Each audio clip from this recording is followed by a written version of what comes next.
A push notification lands on a phone, then another, then another. For almost an hour, one man's phone will not stop buzzing. By the next morning, Slack is down. AWS is compromised. Google Workspace is wide open. A company that moves millions of people every single day has lost control of its own internal systems. No firewall was broken. No malware was custom built for this attack. The company that fell was Uber, one of the largest technology companies on Earth. And the person responsible for it was 18 years old. By 2022, Uber runs on scale. Thousands of employees, an enormous network of internal tools, and like most large companies, an army of outside contractors who need access to that network to do their jobs. Contractors are useful. They're also a weak point, because their personal devices usually sit outside the company's direct control. One of these contractors has a laptop at home. That laptop is infected with a type of malware known as an info stealer, software built to quietly copy saved browser passwords, VPN logins, and session cookies, then send them to whoever controls the malware. The stolen data ends up for sale. Not targeted at Uber specifically, just one more package among thousands, sitting in a marketplace built for exactly this kind of transaction. On the other side of that transaction is a hacker known online as Toppled. Not a state-sponsored operative, not part of an organized crime syndicate, a teenager linked to a loosely organized group called Lapsus, which had already been connected to breaches at Nvidia, Samsung, and Microsoft. He buys the credentials. He doesn't need to break in. He already has a key. What he doesn't have, yet, is a way past the lock on the second door. The login screen appears. The username works, the password works. For a moment, everything looks normal. Then a second security check appears, a request sent to the contractor's phone, asking him to confirm it's really him.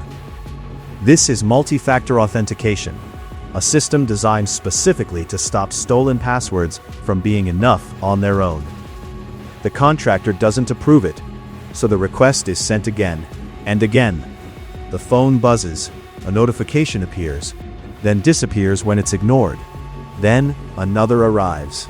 This continues for close to an hour. Security researchers call this technique MFA fatigue, or push bombing. It doesn't rely on any technical flaw in the authentication system. It relies on something much simpler: the assumption that eventually a tired person will stop checking and just tap yes to make the noise stop. Around midnight, a message arrives on WhatsApp. It isn't from the real IT department. It's from Toppled, who found the contractor's personal number and is now posing as internal support staff. The message is calm and specific. It explains that there's a known glitch causing the repeated notifications, and that the only way to stop them is to approve one of the login requests. To someone who has just spent an hour being buzzed awake by his own phone, this sounds less like a threat and more like a solution. The contractor approves the request. This single decision, made by an exhausted person at midnight trying to solve what looked like a routine technical problem, is the entire breach. Not a stolen password alone, not a technical exploit. A moment of trust, aimed at the right person at the right time. Once inside Uber's internal network, Toppled doesn't rush. He looks through shared internal folders, the kind of everyday storage most large companies have, used for scripts, documentation, and routine automation. Inside an old PowerShell script meant to automate IT tasks, he finds an administrator password written directly into the code in plain text. It belongs to Thycotic, the system Uber uses to manage privileged access across its entire infrastructure. That single password unlocks nearly everything else. With administrative access to Thycotic, Toppled can now reach Uber's cloud infrastructure on Amazon Web Services. Its Google Workspace environment holding over a petabyte of internal company data.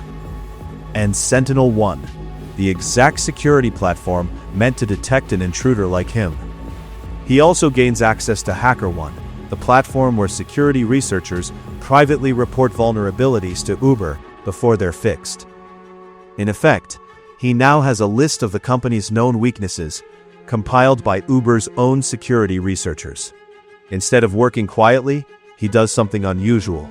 He posts a message in Uber's internal Slack, tagging the entire company, announcing that he's inside the network and that internal data has been taken. At first, many employees assume it's a joke, an elaborate internal prank. Replies fill the thread with memes and sarcastic comments. It takes time and confirmation from the security team before people understand this is real. By evening, Uber's leadership makes a decision that stops the incident from getting worse. They shut down internal tools across the company, disconnecting Slack, email, and other systems to cut off the intruder's access before further damage is done. Uber's internal investigation, run with cybersecurity firm Mandiant, finds no evidence that customer data, ride histories, payment details, personal records was accessed. The attacker's motive appears to have been reputation, not financial theft. Still, internal Slack messages, source code repositories, and internal documents were taken.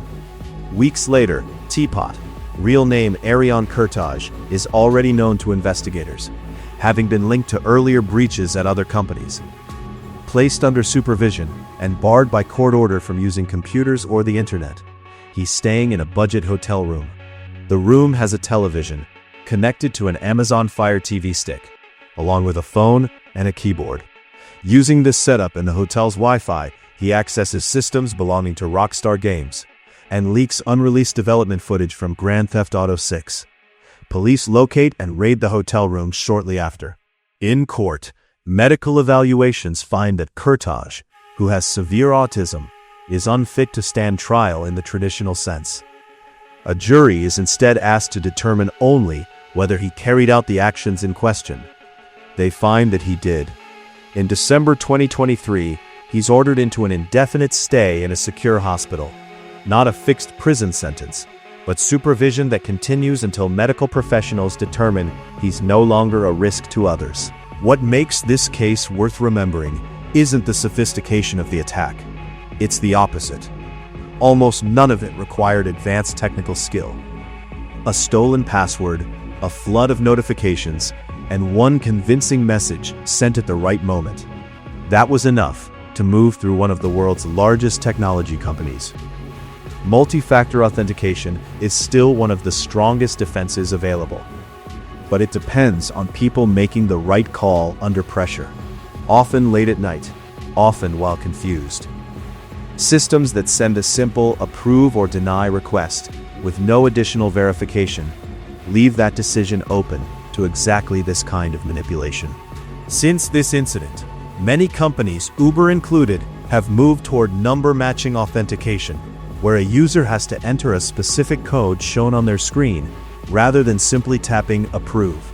It's a small change, but it removes the single moment of confusion that made this attack work.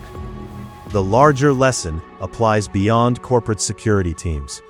A message that creates urgency, claims to be from technical support, and asks for one quick action to make a problem go away is a pattern worth recognizing, whether it targets a company contractor or an individual checking their bank account at midnight. Digital security rarely fails because of a single brilliant attack. It usually fails because somewhere along the way, a tired person was asked to make a decision they didn't have enough information to make correctly. And perhaps that's the most remarkable part of this story. One of the world's largest technology companies wasn't brought to a halt by an advanced exploit or a sophisticated piece of malware. It was brought to a halt by a few convincing words, delivered at exactly the right moment, followed by a single tap on a phone screen. Because sometimes, the biggest security breaches don't happen when technology fails. They happen when someone is persuaded to make the wrong decision at exactly the wrong time.